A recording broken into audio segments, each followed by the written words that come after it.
পর্যটন নগরী কক্সবাজারে রাখাইনদের সাংগ্রে পোয়ে বা জলকেলি উৎসব চলছে। বর্ণিল রূপে সেজেছে রাখাইন পল্লীগুলো। রাখাইন বর্ষ ১৩৮০-কে বিদায় জানিয়ে নতুন বছরকে বরণ করে নিতে উৎসবে মেতেছেন দেশি বিদেশি পর্যটকরাও। সরার আজম মানিকের তথ্য ভিডিওচিত্রে রাজীব আহমেদের রিপোর্ট। রাখাইনদের রীতি অনুযায়ী ১৩ই এপ্রিল বুদ্ধ স্নানের মধ্য দিয়ে শুরু হয়েছে জলকেলি উৎসব। ১৪ এপ্রিল শোভাযাত্রা, ১৫ ও ১৬ এপ্রিল রাখাইন পল্লীগুলোতে শিশুদের জলকেলি, ১৭ থেকে ১৯ এপ্রিল মূল উৎসব। রাখাইনদের ভাষায় বর্ষবরণের এই উৎসবকে বলা হয় সাংগ্রেং পোয়ে। কক্সবাজারে মোট ৪৫টি মণ্ডপে চলছে জলকেলি উৎসব। আমরা নতুন বছরকে বরণ করার জন্য পানি খেলা উৎসব করি।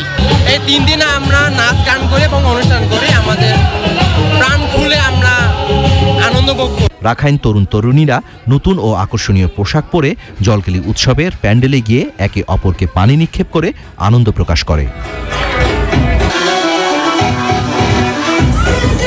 নতুন বছরকে স্বাগতম করে আমাদের এই অনুষ্ঠানটি। এই অনুষ্ঠানে আমরা একে অপরকে পানি ছিটিয়ে এই উৎসবটি পালন করা হয়। হ্যাপি সাংগ্রাই। পুরনো বছরকে বিদায় দিয়ে নতুন বছরকে বরণ করার জন্য আমরা এই উৎসব পালন করি। গান উৎসবে পানি বরণ করে আমরা উৎসবটা পালন করি। জলকেলি উৎসবে প্রয়োজনীয় নিরাপত্তা ব্যবস্থা নিয়েছে স্থানীয় প্রশাসন। নতুন রাখাইন বর্ষ সবার জীবনে মঙ্গল বয়ে আনবে এই প্রত্যাশা নিয়ে শুক্রবার শেষ হবে উৎসব। Rajib Ahmed, Channel I.